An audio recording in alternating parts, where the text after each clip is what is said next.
बोलिए सद्गुरुदेव की जय। एक बार स्कूल में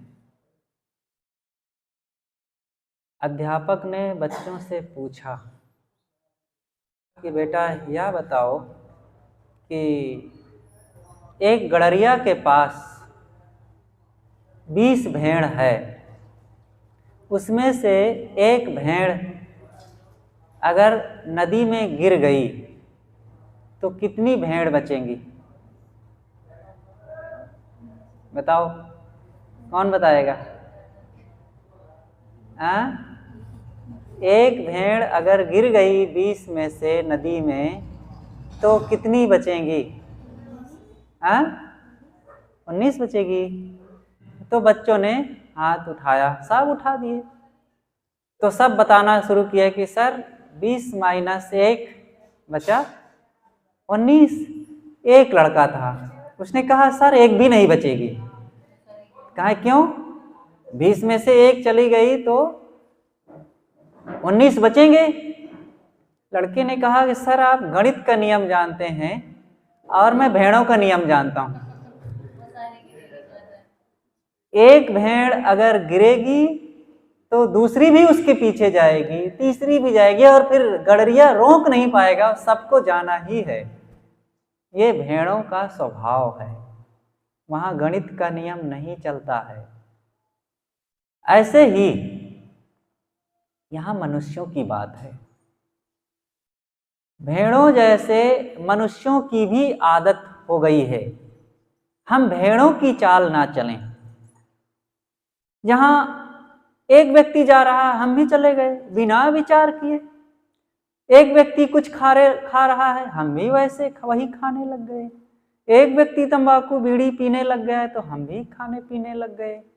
ये भेड़ की चाल है। सिंह ऐसा नहीं करता है। सिंह बनना अच्छा है कि भेड़ बनना अच्छा है? तो सिंह मस्त होकर के चलता है, अलग तरीके से चलता है। एक बार किसी ने पूछा कि आप जंगल के राजा कैसे बन गए?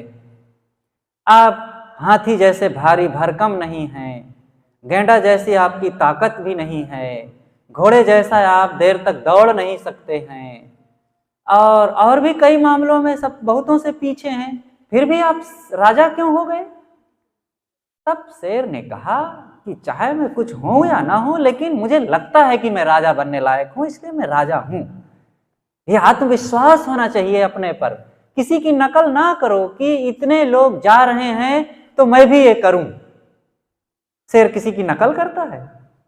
वो नकल नहीं करता है, अपने ढंग से वो जीता है। अब कोई उसको कहेगा कि ये तो बेकार है, ये राजा बनेगा, तो भी वो राजा है। अब मानना पड़ेगा अन्यों को कि ये राजा ही है। इसी तरह हम भी ये मानव जीवन पाए हैं, सचमुच राजा हैं, और राजा जैसे रहें। और राजा जैसे नहीं रहेंगे तो फिर क्या होगा? मनुष्य हो करके भी एकदम दीन लाचार बन करके रहेंगे। एक किसान था, वो गेहूं काट रहा था अपने बहुत से मजदूरों को लेकर के। इस समय गेहूं की कटाई चल रही है। अब तो इधर काफी बाकी है, इधर जाइए पश्चिम तरफ और तो साफ खेत साफ, कितनों के तो खलिहान साफ। और थोड़ा दक्षिण चले जाइए एमपी में, तो आज से 1-1.5 महीने पहले ही सब साफ हो गया है सारा। तो गेहूं की कटाई एक किसान कर रहा था, तो अपने मजदूरों से कह रहा था कि यार जल्दी जल्दी काटो, संध्या हो रही है और मुझे तो संध्या से बहुत डर लगता है। संध्या माने शाम। तो मुझे संध्या से बहुत डर लगता है। मैं संध्या से उतना डरता हूं कि जितना शेर से नहीं डरता। और पास में तुअर का खेत था, अरहर का खेत था, और एक शेर उसी खेत में घुसा था। और वो सुना किसान की आवाज, उसने सोचा कि लोग तो मुझसे सब डरते हैं और ये किसान संध्या से डरता है, कहता है कि मैं संध्या से जितना डरता हूं उतना शेर से नहीं डरता, तो शायद मुझसे भी ज्यादा खतरनाक संध्या होगी। तभी किसान उससे डरता है। तो शेर फिर वहीं छिपा रहा। रात के समय एक धोबी था, तो धोबी सो करके रात में ही उठा, देखा कि उसके जहाँ पशुशाला थी वहां पर उसका गधा नहीं था। तो सोचा कि देखो गधा कहीं चला गया और रात में कहीं दूर चला जाएगा तो खोजना मुश्किल हो जाएगा, हम उसे फिर कहाँ खोजते फिरेंगे। और रस्सी लिया, डंडा लिया और चला खोजने। और खोजते खोजते चारों तरफ खोजा, देखा कहीं ना मिला। और वही खेत में, अरहर के खेत में पहुंचा, झांका जब नीचे से देखा कि ये जानवर कोई है, ये गधा ही मेरा होगा। और पहुंच गया शेर के पास, डाला गले में रस्सी उसके, लगाया 4 डंडे उसके धड़ाधड़। तो शेर ने सोचा कि ओह संध्या आ गई है, ये संध्या भी अब ये आफत मेरे लिए आ गई है और ना जाने अब मुझे क्या विपत्ति में डाल देगी। अब वो भी कांप रहा था, शेर भी। पकड़ के गले में रस्सी बांधा और खींच करके ले गया, अपने गधे वाले ही खूंटे में बांध दिया। और सुबह 4 बजे उठा और कपड़े की लादी लादा पीठ पर और ले गया तालाब के घाट पर। और अंधेरे में ही फिर कपड़ा धोने लग गया और उसको वहीं छोड़ दिया। शेर डर के मारे कांप रहा है कि ये संध्या के पाले पड़ा हूं, अब पता नहीं कौन हमारी दुर्गति करेगा। और शेर खड़ा सामने कांप रहा है और धोबी धोने में लगा हुआ है। इतने में एक जंगल का शेर आया और देखा कि ये धोबी के पास एक दूसरा शेर खड़ा है। मेरा भाई, जिस इंसान की हिम्मत नहीं पड़ती है शेर के पास आने की, और ये शेर धोबी के पास खड़ा है और धोबी मस्त कपड़े धो रहा है। तो उसने शेर के पास आकर के कहा कि तू यहाँ क्या कर रहा है? अरे चुप चुप, चुपचाप भाग जा यहाँ से, भाग जल्दी, ये संध्या है, ये मेरी दुर्गति कर दिया है पीट पीट कर, तुझे भी पकड़ेगा तो अभी पीटेगा, भाग यहाँ से। कहा रे तू घबराता क्यों है, क्यों डरा हुआ है? कुछ नहीं करेगा, ये आदमी है, तू शेर है। कहे ना ये संध्या है, संध्या, और बहुत बड़ी ताकत है इसके पास, और ये डंडों से पीट पीट करके हमारी हड्डी तोड़ देगा, अब तू भाग जा खैर चाहे तो। तब जंगल वाले शेर ने कहा कि तू डरता क्यों है इतना, तू शेर है, और दहाड़ तो जरा एक बार। तो मान नहीं रहा था, लेकिन फिर दहाड़ा जोर से, और जैसे दहाड़ा तब धोबी की नजर उधर पड़ी और उसके तो पसीना पसीना धड़ाम से गिर पड़ा वहीं पानी में। और फिर जंगल वाला शेर भी दहाड़ा, वो भी दहाड़ा, भाग गए जंगल की ओर। तो जब तक उस शेर को अपने आप का पता नहीं था, तब तक यही माने था कि ये दूसरा जो व्यक्ति है ये मेरे से बहुत ताकत वाला है और मुझको ये मार सकता है, मेरा ये कुछ भी नुकसान कर सकता है। लेकिन जिस क्षण उसे किसी ने बोध दिलाया कि तुम शेर हो, शेर, और ये आदमी तो तुम्हारे सामने कुछ भी नहीं है, तो जैसे ही उसे आत्मबोध हुआ, आत्मशक्ति का परिचय हुआ और वो दहाड़ा, तो फिर आदमी डर गया, कांप गया। ऐसे ही हम लोग शेर होकर के भी, शेर तो एक जंगल का सचमुच बलवान जानवर होता है, आदमी तो विवेक और बुद्धि के बल से उसको बस में कर सकता है। लेकिन जहां जहां हम गिड़गिड़ा रहे हैं हाथ जोड़ जोड़ करके, कहीं मिट्टी पत्थर के सामने, कहीं पेड़ के सामने, तो कहीं फोटो के सामने, तो कहीं और कहीं, जगह जगह पेड़ों के सामने, कई जगह देखते हैं पीपल के पेड़ में इतना धागा लपेटा, इतना धागा लपेटा है कि उतने धागे का अगर कपड़ा बुने तो आपका एक पोशाक बन जाएगी। और इतना सिंदूर टीप टाप किए हैं, इतनी अगरबत्ती जला दें कि छोट का पेड़ था, पेड़ ही सूख गया। इतना वहां पर मिट्टी के कल से इकट्ठे किए गए हैं और चुनरी चढ़ाए हैं। एक जगह देखे इतना 50-60 लंगोटा बांधे हुए हैं। ये सब क्या तमाशा है? शेर हो करके आदमी और थोड़ा सा नहीं सोचता है, और जा करके जहां कहीं भी अपनी भावनाओं, आपकी भावना कितनी मूल्यवान है।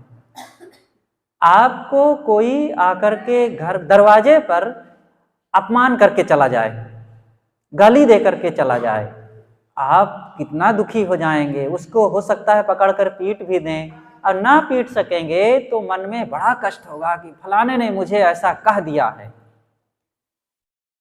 अब आप इतने बड़े, इतने साहसी, इतने बुद्धिमान हो करके भी किसी जड़ के सामने, जहां ना बुद्धि, ना विचार, ना विवेक, ना समझ और ना कर्म, ना कुछ भी करने की शक्ति है, वहां जा करके अपनी उन कीमती भावनाओं को क्यों समर्पित। उसी भावना को आप व्यक्ति के सामने, चेतन के सामने, संत गुरु के सामने, माता पिता के सामने, अध्यापक के सामने आप समर्पित करते तो आपको बहुत लाभ होता। अच्छा, तो जैसे कुछ लोग कहते हैं कि साहब अब आप ऐसा बोलते हैं, दुनिया तो ऐसा करती है, मानो तो देव, नहीं तो पत्थर तो है ही है, हम विश्वास करें तो क्यों ना देव हो जाएगा। अच्छा, तो विश्वास करने से क्या कुछ का कुछ कोई चीज हो जाती है क्या? मान ले तो देवता हो जाएगा विश्वास कर लेने से। अरे भाई, इस माइक को हम चाहे जितना विश्वास करें कि ये भैंसा है, इसको हम माने, विश्वास करें तो क्या ये हो जाएगा? नहीं होगा। अब हम विश्वास करें कि इस बाथरूम में हाथी घुसा है, विश्वास करने से हो जाएगा हाथी? नहीं होगा। और फिर ये भी कह सकते हैं विश्वास से, मानो तो हलवा, नहीं तो गोबर तो है ही है, तो क्या मान लेने से वो हलवा हो जाएगा? नहीं होगा। तो जो है सो है, जो जैसा है, चाहे जितना विश्वास करो, ये विश्वासम फलदायकम, एक बात जो कही जाती है उसका अपना अर्थ है, और वो कुछ अर्थों में सच भी है, जरूरत है इसकी। विश्वास करने से फल मिलता है। तो विश्वास कहाँ करना चाहिए? अपने लोगों में, भाई के साथ, पिता, पति, पत्नी, बच्चे, जहां रह रहे हो, हर बात में संदेह करेंगे तो आप उनके साथ रह नहीं पाएंगे। थोड़ी थोड़ी बातों में कलह होगा, आप घिर जाएंगे दोषों से, अब आप लोगों के प्रेम के पात्र नहीं बन पाएंगे।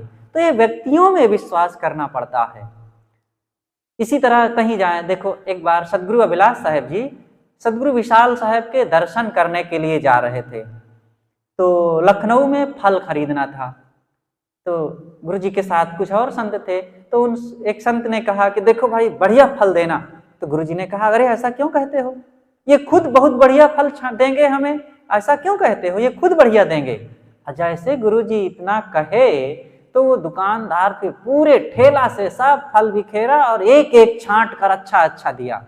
देखो विश्वास, गुरु जी कभी भी ऐसा नहीं सोचते थे कि ये हमें घटिया देगा, दे भी सकता है, धोखा भी दे सकता है, लेकिन तो भी व्यक्तियों से विश्वास करने पर वो विश्वास बढ़ता है, विश्वास से विश्वास बढ़ता है। तो व्यक्तियों पर विश्वास करो, लोगों पर तो संदेह करते रहते हैं हर इंसान। आज संशय सब जग खंडिया, संशय खंडे न कोय, संशय खंडे सो जना जो शब्द विवेकी होए।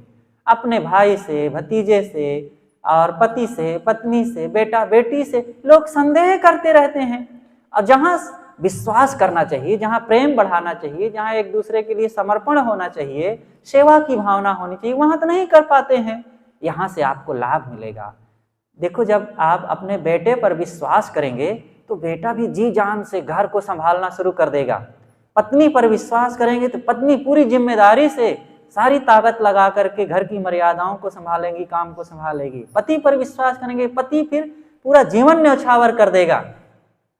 और वहीं पर संदेह करते हैं, और संदेह किए तो कितनों योग्य व्यक्ति हो, फिर धीरे धीरे धीरे वो कहता है चाहे जितना यहाँ मर मर के काम करो, कोई तो प्रेम देने वाला नहीं है, तो जाओ जैसे तुम्हें रहना हो रहो। और धीरे से, चाहे जब चूड़ी कसते जाओ ना शिकायत की, संदेहों की, तो एक दिन ऐसा आता है खट से चूड़ी ठरक जाती है और फेल हो जाता है पूरा का पूरा मामला।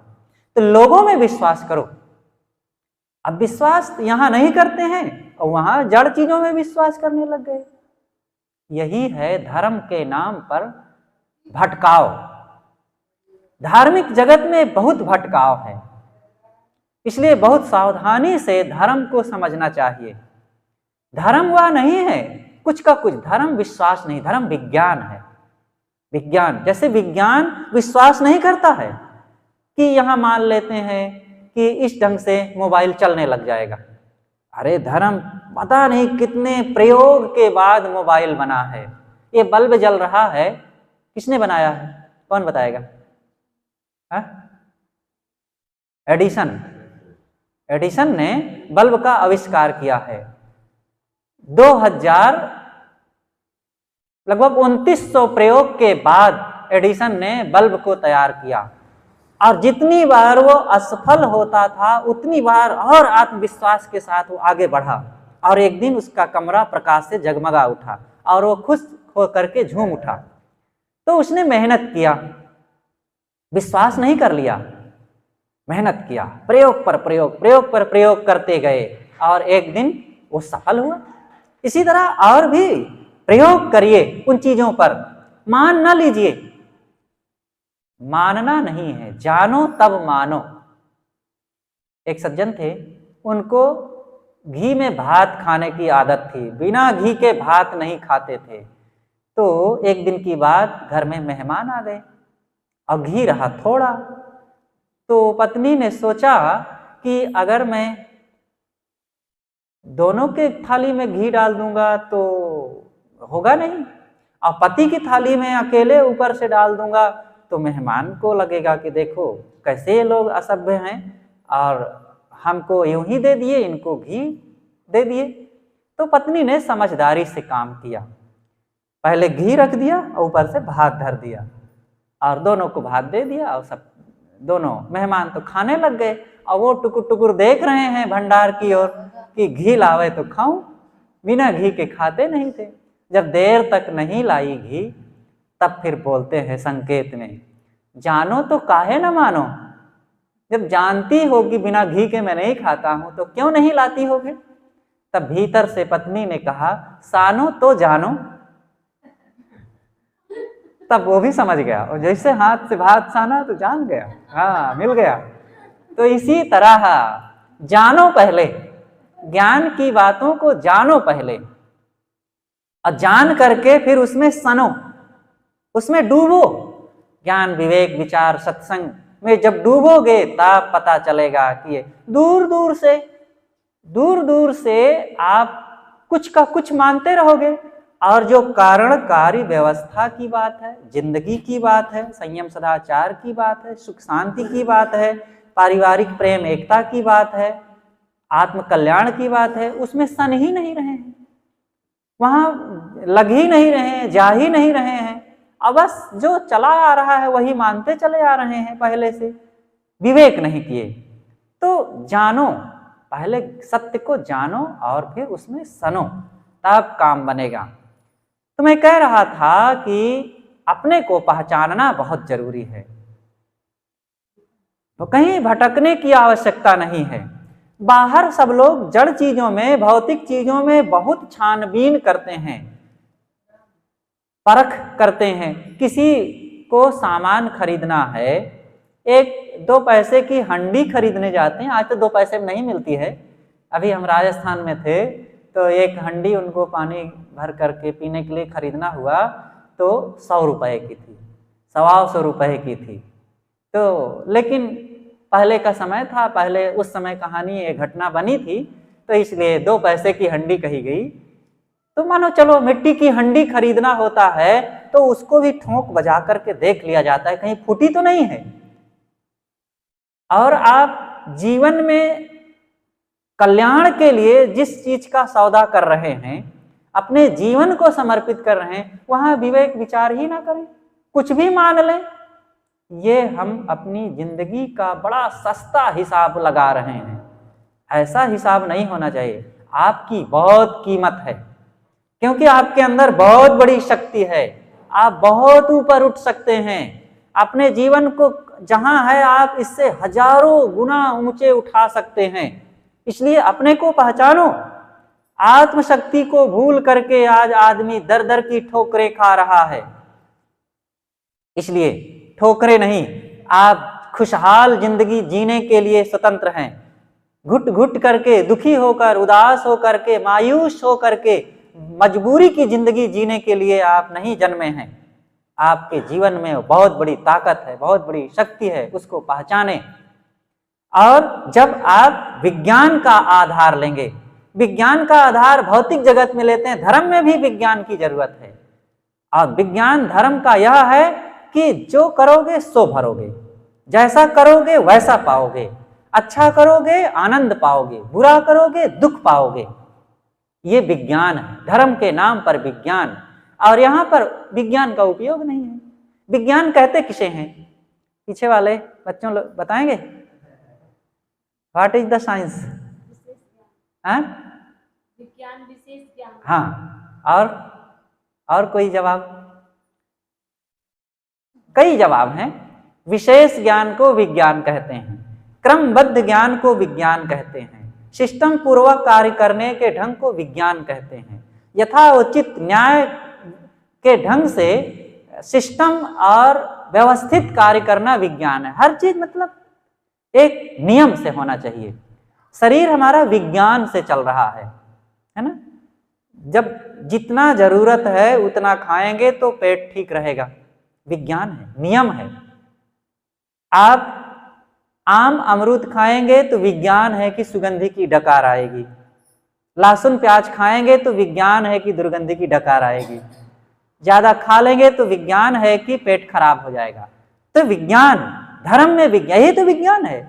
आप किसी को गाली दे दोगे, ये विज्ञान है। आपके मन में अपने आप भय शुरू हो जाएगा, डर शुरू हो जाएगा, वो भी अब गाली दे देगा, मार ना दे मुझे। आप किसी से प्रेम करोगे, मीठा बोलोगे, हंस के बोलोगे, नमस्ते प्रणाम करोगे, उधर से भी आपका परिणाम आ जाएगा जो आप करोगे। एक बार अकबर बादशाह और बीरबल चले जा रहे थे और साथ में बेगम साहिबा भी थी। तो तीनों लोग सुबह हवाखोरी करने के लिए चले। तो बादशाह ने क्या किया, चलते चलते बीरबल के चिकोटी काट लिया। तो बीरबल ने क्या किया, हाँ, बेगम साहिबा आगे रही, बीरबल बीच में थे और बादशाह पीछे थे। तो जब पीछे से बादशाह ने बीरबल को चिकोटी काटा तो बीरबल ने भी आगे बेगम साहिबा को चिकोटी काट लिया। तो बेगम साहिबा को जब चिकोटी काटे तो उन्होंने एक झापड़ उलट करके बीरबल को जड़ दिया, और जब जड़ दिया तो बीरबल ने भी उलट करके बादशाह को जड़ दिया। तो बादशाह ने कहा, अरे बीरबल, तुम्हारी ऐसी जुर्रत हो गई, तुमने मुझे झापड़ मारा। कहा है हुजूर, जो आपने पत्र भेजा था उसी के जवाब है, वो घूम करके आया है। तो जो आप करोगे वही तो मिलेगा, उसी का ये जवाब है। एक बार अकबर बादशाह और बीरबल जा रहे थे, घूम करके आगे बढ़ते, घूमते घूमते आगे चले गए। बादशाह, राजकुमार और बीरबल, ये तीन लोग थे। और गर्मी हो गई, धूप हो गई, तो बादशाह ने अपनी कोट उतार करके बीरबल के कंधे पर धर दिया। तो राजकुमार ने भी अपना कोट उतारा और वो भी बीरबल के कंधे पर धर दिया। तब बादशाह पूछते हैं, बीरबल, अब तो तुम्हारे पीठ पर एक गधे का पूरा बोझ हो गया। तब बीरबल ने कहा, हुजूर, एक गधे का नहीं, 2 गधे का बोझ है। तो जैसा कहोगे वैसा आ जाएगा जवाब। तो ऐसे ही जिंदगी में हमारे जो करोगे उसका फल मिल जाता है। तो अच्छा करो, सदैव अच्छा करो। तो मैं ये कह रहा था कि हम भौतिक क्षेत्र में हर चीज का विचार करते हैं, हर चीज पर सोच करते हैं, तर्क करते हैं। देखो ये बच्चे बैठे हैं, हर चीज में तर्क, ये कैसे, ये कैसे, आपने ऐसे कहा।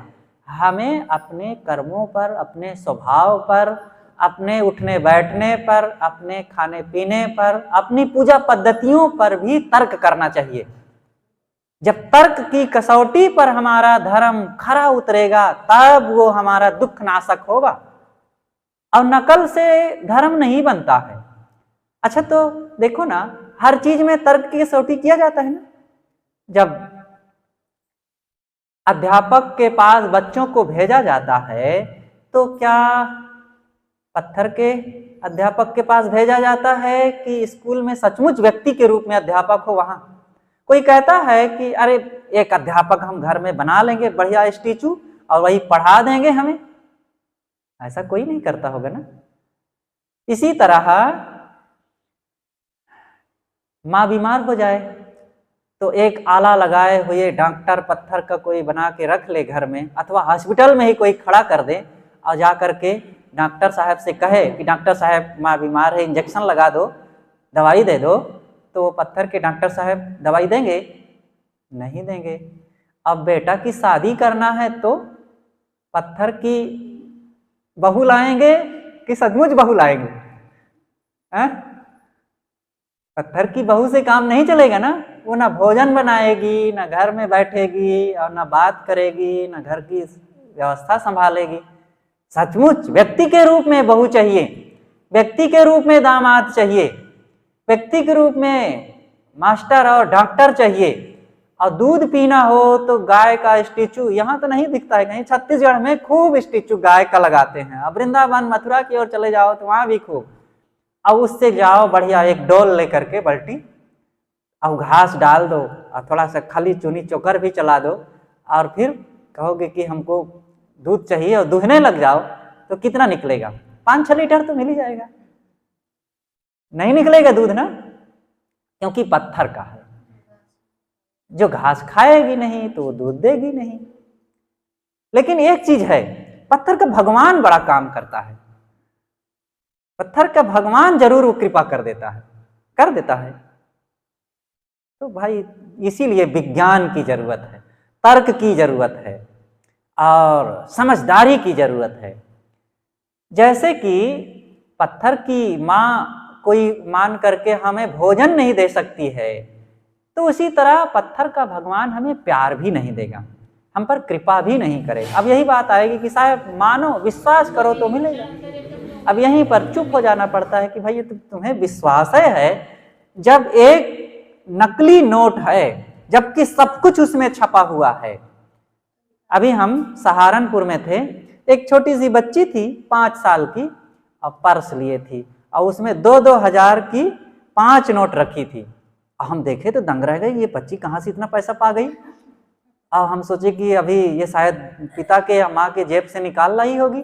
तो उसकी माँ को हमने बुला करके धीरे से कहा कि देखो ये पैसा कहाँ से रखी है, कहीं इधर उधर खवा देगी। तो वो हंसी जोर के, अरे साहब वो नकली है। अरे हम कहे हम भी धोखे में पड़ गए।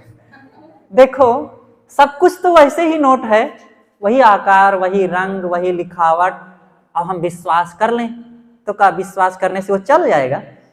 नहीं चलेगा। अब कहीं चला दिए धोखाधड़ी करके तो पकड़ जाएंगे।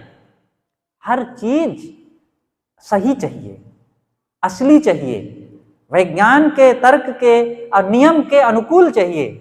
इसी तरह भाई हमारे जीवन में धर्म परमार्थ की भी विज्ञान की जरूरत है, यहाँ भी सावधानी की जरूरत है, यहाँ भी तर्क की। तर्क और आस्था का संगम हमारा जीवन होना चाहिए।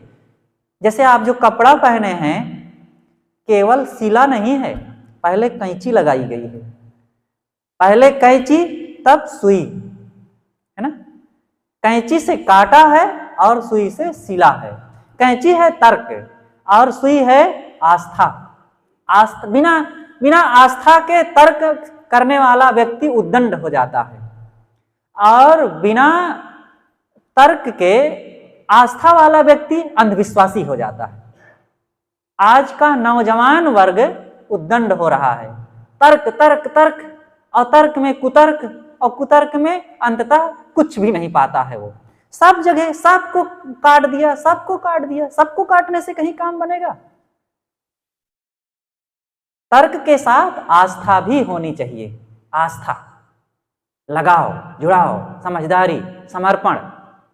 जब तक आस्था नहीं होगी तब तक केवल तर्क से हम कहीं नहीं स्थिर हो पाएंगे। एक पुत्र था तो वो खेत गया, पिताजी खेत की निदाई कर चुके थे, धान लगाए थे, धान की निदाई किए। तो अगर वो तर्कपूर्ण व्यक्ति है तो देखेगा कि बीच बीच में अभी भी घास है, तो कहेगा कि देखो पिताजी कितने बेवकूफ थे, और आए, घास की निदाई किए और कितनी घास बीच बीच में छोड़ गए। अगर वो बच्चा आस्थावान है तो कहेगा कि देखो पिताजी हमारे निदाई किए हैं और जो घास छूट गई है, अब पिताजी हमारे तो सब कुछ जानते हैं, हमसे बहुत बड़े हैं, हम उन पर आस्था रखते हैं, तो जो भी घास भी छोड़ दिए हैं तो हम उसको धान ही मानेंगे। तो देखो ये जड़ता हो गई और उधर उदंडता हो गई। दोनों के बीच में होना चाहिए। पिताजी ने बहुत सारी घास निकाल दिया है और कोई छूट गई है घास, हम निकाल दें, दोनों का निर्वहन हो गया। ना वहां पर उदंडता आई और ना अंधविश्वास आया। ऐसे ही बहुत सारे बातों को हमारे पूर्वजों ने साफ किया है और हमें एक नया रास्ता दिया है, हम उस पर चल रहे हैं, जी रहे हैं। और जो कुछ थोड़ा मोड़ा कहीं अंधविश्वास या गड़बड़ियां आ रही हैं जिससे हमारे जीवन में दूषण आ रहा है, हम उसको ठीक कर दें। हम मानते ना चले जाएंगे, नहीं नहीं हम मानेंगे ही, और ये भी ना कहें कि नहीं हम इसको सब काटेंगे ही। दोनों के बीच में हमारी जिंदगी होनी चाहिए। ऐसे ही आपका जीवन जब आप दोनों के तर्क और आस्था को दोनों को साथ में रखेंगे तब आपका जीवन सुखद होगा। एक गड़रिया था, वो एक व्यक्ति को मार दिया एक दिन, और वो मार दिया तो जाकर के वो थाने में लिखा दिया। थाने में लिखा दिया तो मामला चला गया कोर्ट में। अब कोर्ट में फंस गया तो अब बार बार डेट पड़ गई आने जाने की, अब बहुत मुश्किल हो गया। तो इसने एक वकील को लिया और कहा कि वकील साहब आप मुझे अगर बचा लीजिए तो मैं इतने रुपए तुम्हें दूंगा। कहा ठीक है, एक उपाय है, बचा लूंगा। जब वकील साहब जज साहब बुलाएंगे तुम्हें तो तुम जाना उसके पास, और जज साहब पूछेंगे कि तुमने लाठी मारा है, तो कुछ बोलना नहीं और इतना ही कह देना कि भैया। जब फिर पूछे कि तुमने उसको कहाँ पर लाठी मारा तो कह देना भैया, और फिर जब पूछेंगे कि कितनी लाठी मारा तो कह देना भैया। मतलब जितना बात पूछे हर बात का जवाब तुम यही देना भैया, बस भैया। भेड़ क्या बोलती है? भैया।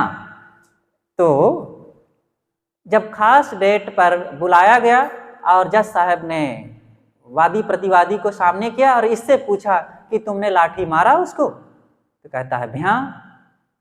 कितनी लाठी मारा? कहता है भैया। क्यों मारा तू? सही सही बोल, क्यों ऐसा सही नहीं बताते? कहता है भैया। अरे जब 10 बार पूछा सब बात नहीं, क्या हटाओ इसको, मूर्ख को, पागल आदमी है, ये क्या लाठी मारा होगा, और छुट्टी, सब खारिज कर दिया गया। अब वकील साहब ने कहा कि लाओ इतने रुपए जितने पर इकरार हुआ था। तो वो सोचता है जब कोर्ट में इतने बड़े दंड से मैं भैया से बच गया तो इनसे भी भैया से क्यों नहीं बच जाऊंगा। तो उसने कहा कि पैसे लाओ, तो कहता है भैया। कहा बेवकूफ आदमी, मैंने तुझे बचाया है, अब तू मुझसे भी भैया कर रहा है। मैंने तुझे जिस प्रकार से बचाया, अगर तू मुझसे भी भैया करेगा तो मैं वैसे ही तुझे फिर फंसा सकता हूं। ऐसे ही आज देखते हैं कि एक वर्ग, समाज का एक वर्ग, एक तरफ तो वो ना देवी देवता मानता है, ना गीता भागवत मानता है, ना गंगा यमुना मानता है, ना धर्म कर्म मानता है, ना मूर्ति पूजा मानता है, कुछ नहीं मानता है। और एक वर्ग उसमें पूरी तरह से डूबा हुआ है। तो कुछ लोग कहते हैं भाई कुछ ना मानने से तो कुछ तो अच्छा ही है, कुछ तो मानो। लेकिन कुछ मान रहे हैं तो धीरे से संत जन उनको, जो कुछ नहीं मान रहे हैं उनको बताते हैं कि भाई कुछ लगो, कुछ करो, कम से कम सत्संग में आओ, ज्ञान की बातें सुनो। तो इधर भी भैया आप देवी देवता, गंगा यमुना, तीर्थ मूर्त और गया प्रयाग हरिद्वार और गंगा यमुना आदि को तो छोड़ दिए, अब इधर सदकर्म भी छोड़ दिए, सब तरफ से भ्यां कर देंगे तो पहुंचेंगे कहां? और आपका जीवन कहीं का नहीं रह जाएगा। इसलिए कुछ करो। एक व्यक्ति था, वो खाट पर बैठ करके माला फेर रहा था। तो दूसरा एक व्यक्ति आया और उसने कहा कि यार खाट पर बैठ करके माला नहीं फेरा जाता है। तो जो खाट पर बैठकर माला फेर रहा था उसने पूछा कि आप माला फेरते हैं कि नहीं? कहे मैं तो नहीं फेरता हूं। कहे तुमसे तो अच्छा ही हूं कम से कम। नहीं जमीन पर तो कम से कम खाट पर ही सही, मैं कर तो रहा हूं कुछ।